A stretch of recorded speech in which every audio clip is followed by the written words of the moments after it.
Mga ka-crypto, sa video na ito ay meron po tayong isang exclusive at napakabigat na balitang ating pag-uusapan. Alam nating lahat na hanggang ngayon, si Binance ay hindi pa rin formal na nakakabalik dito sa Pilipinas matapos po ang pag-block ng NTC noong nakalipas na taong 2024. Marami pong haka-haka, maraming teorya, pero sa unang pagkakataon, ang mismong founder ng Binance na si Changpeng Zhao o CZ ay naglabas po ng kanyang panig. Sa kanyang bagong memoir na may titulong Freedom of Money, a memoir of protecting users, resilience, and the founding of Binance, may mga explosive allegations itong si CZ laban sa isa sa pinaka-prominenteng tao sa crypto dito po sa Pilipinas. At yan po ay walang iba kundi ang CEO ng Coins.ph na si Wei Zhao.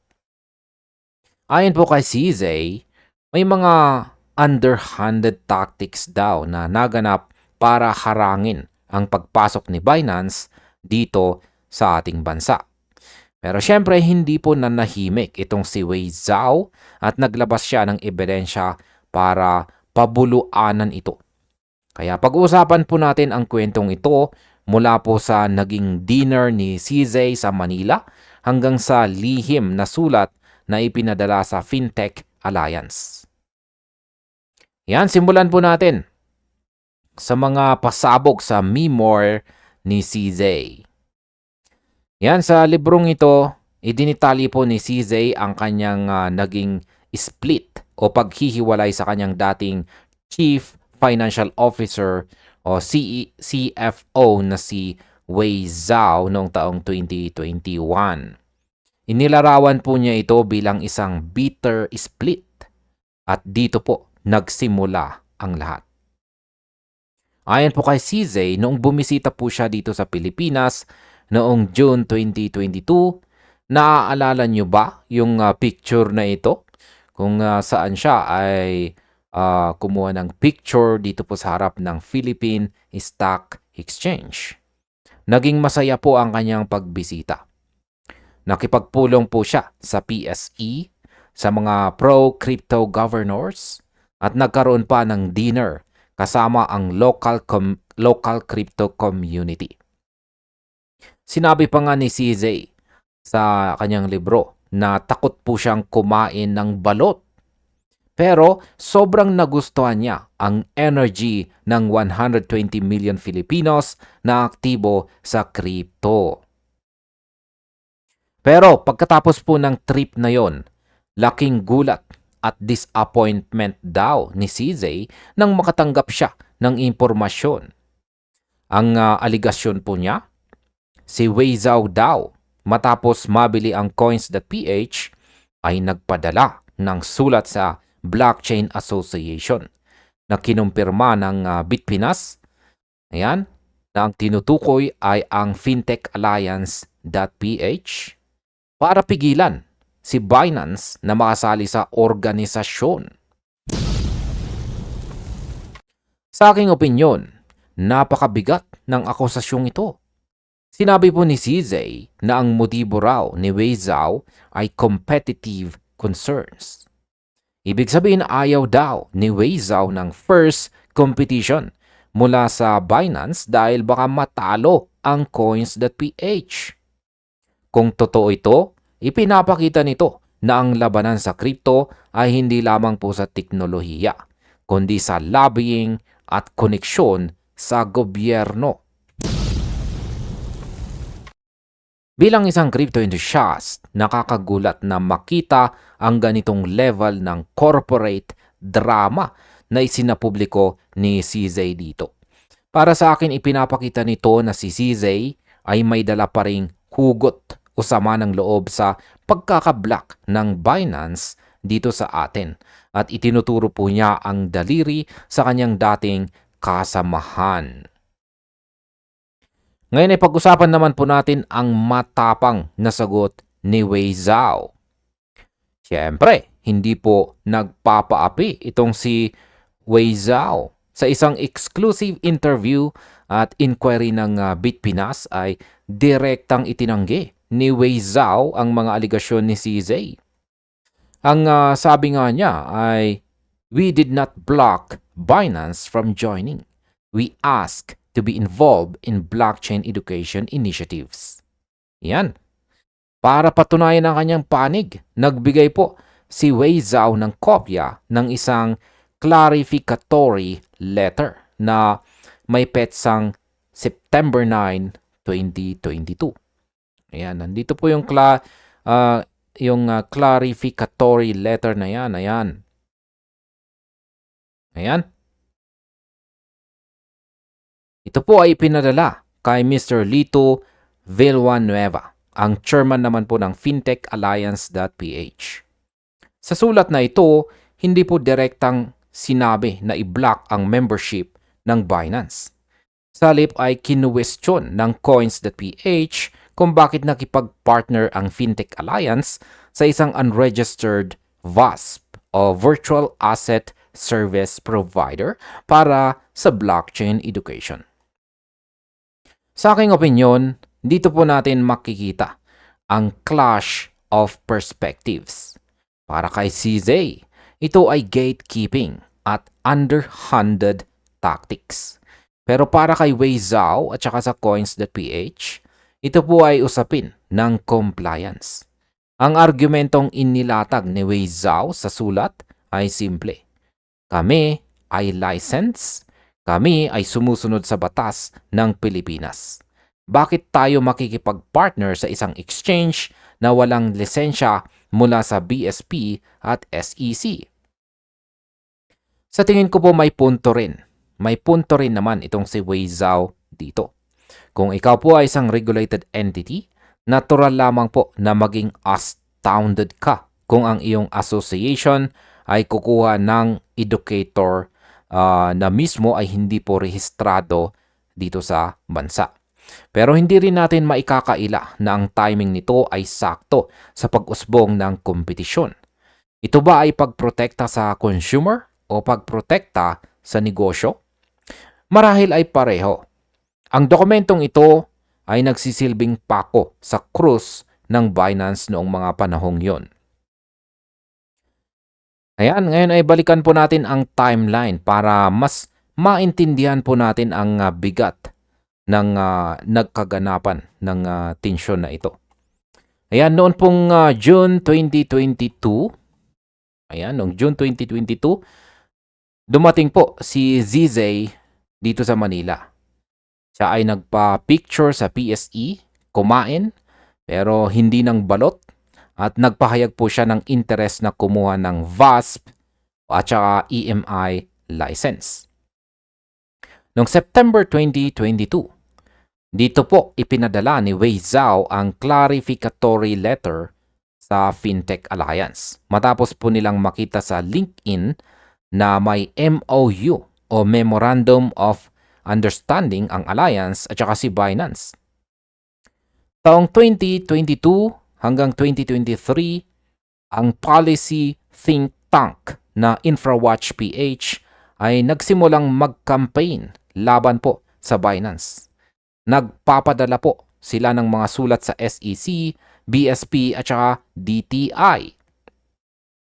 At nitong huling bahagi ng taong 2023, naglabas po ang SEC ng advisory laban kay Binance. At nitong early 2024, tuluyan na pong na-block ang website at saka app ni Binance dito sa Pilipinas sa pamamagitan ng NTC. Sa aking opinyon, nakakawindang ang bilis ng mga pangyayari. Mula po sa friendly dinner na naganap noong taong 2022, nauwi ito sa total ban noong taong 2024. Sa tingin ko, ang clarificatory letter ni Wei Zhao ay isa lamang sa mga maraming bagay o factors na naging dahilan ng pagbagsak ni Binance dito. Hindi lang ito dahil sa isang tao, kundi dahil sa regulatory environment natin na naging napakahigpit. Ngunit hindi po natin pwedeng baliwalain Ang sinabi ni CZ na ito ay competitive gatekeeping. Sa mundo ng business, lalo na po sa fintech, ang regulatory capture o ang paggamit po ng batas para harangin ang kompetisyon ay isang totoong estratehiya. Ang tanong, nakabuti ba ito sa mga Pinoy consumers? Ang sagot po ni CZ sa kanyang Me More, it hurts consumers. Pero ang sagot naman ng mga regulators at saka local exchanges, it protects consumers from unregulated risk. Kayo mga ka-crypto, saang panig po kayo? Sa ngayon, ang Pilipinas po ay may tinatawag na dual regulatory approach. Ang BSP ang siyang humahawak po sa VASP o Virtual Asset Service Provider Framework na nakafocus po sa AML o Anti-Money Laundering at saka Payments. Habang ang SEC naman ang may hawak sa CASP o Crypto Asset Service Provider Framework na nakatingin po sa investment at saka consumer protection. Si CZ naman, matapos pong makulong sa US ng 4 na buwan dahil po sa Bank Secrecy Act violations, ay nakatanggap po ng full pardon mula kay President Donald Trump noong October 2025. At heto po ang plot twist. May mga reports na ang Binance ay nagpaplano ng bumalik sa US market. Pero paano naman dito sa Pilipinas?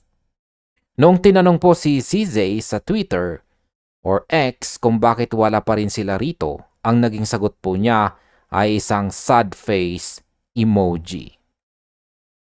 Sa aking opinyon, ang sad face emoji ni CZ ay sumisimbolo sa isang unfinished business.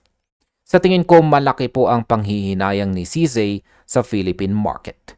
Mayroon po tayong 120 million people o tao. Napaka-active na crypto community at marami tayong Binance users noon. Pero dahil po sa girian nila ni Wei Zhao at sa mga regulatory hurdles, naiwan po si Binance sa labas. Nakikita ko rin na ang labanang ito ay hindi pa tapos.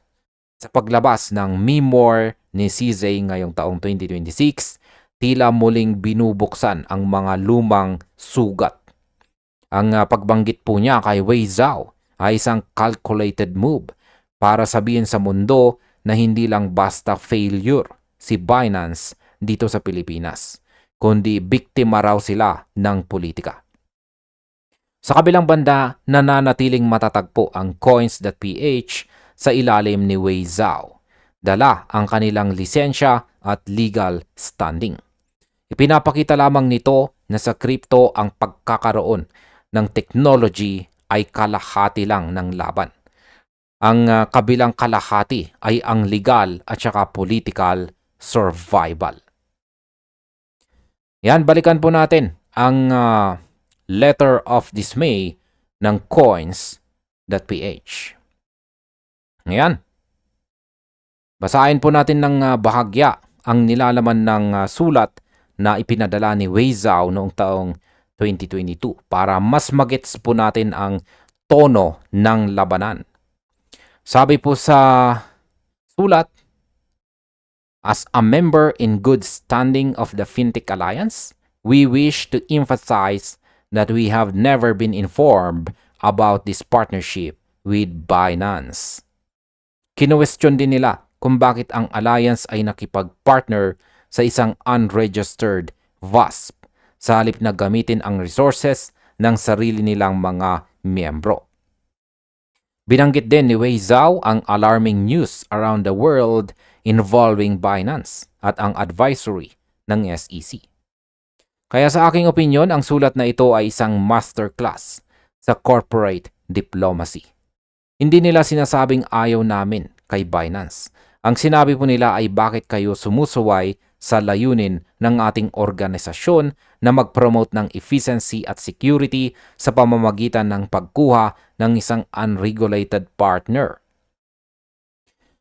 Para naman po sa akin, napakahirap sagutin ito para sa Fintech Alliance. Ito po ang naging legal leverage ni Wei Zhao. Habang si ZZ naman ay umaasa sa personal relationships at dinners, itong si Wei Zhao ay gumagamit po ng formal institutional channels. Ito ang pagkakamali po ng Binance noon. Inakala po nila na ang kanilang global popularity ay sapat na para makapasok dito sa Pilipinas nang walang kaukulang lisensya. Sa huli, ang rule of law at ang lobbying ng mga local players ang siyang nagwagi. Ngayon si Binance po ay tinitingnan na lamang mula sa labas habang ang Mimore ni CZ ang nagsisilbing tell-all sa kung ano ang tunay na nangyari sa likod ng mga saradong pinto. At ayan sa kabuuan, sino nga ba ang nagwagi sa CZ versus Wei Zhao saga?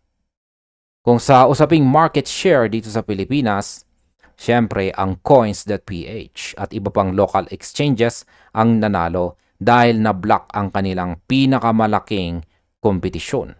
Pero kung usaping public opinion, ang Memor ni CZ ay nagbibigay ng bagong perspektibo o pananaw na magpapaisip sa mga tao. Yan, at ang tanong ay naprotektahan ba talaga tayo o naging biktima tayo ng corporate gatekeeping? Yan, bukas ang ating linya para po sa inyong mga komento dito sa ibaba. Naniniwala ba kayo kay CZ na sadyang blinak itong si Binance para mawalan ng kompetisyon? O naniniwala ba kayo kay Wei Zhao na ginawa lamang nila ang tama para sa compliance at regulatory safety ng ating bansa? Ano man ang inyong panig, isa lang ang sigurado. Ang kwento po ni Binance dito sa Pilipinas ay isa po sa pinaka-controversial na kabanata sa kasaysayan ng ating fintech industry. At hanggang dito na lamang po tayo sa video na ito mga ka-crypto. Marami pong salamat sa panonood.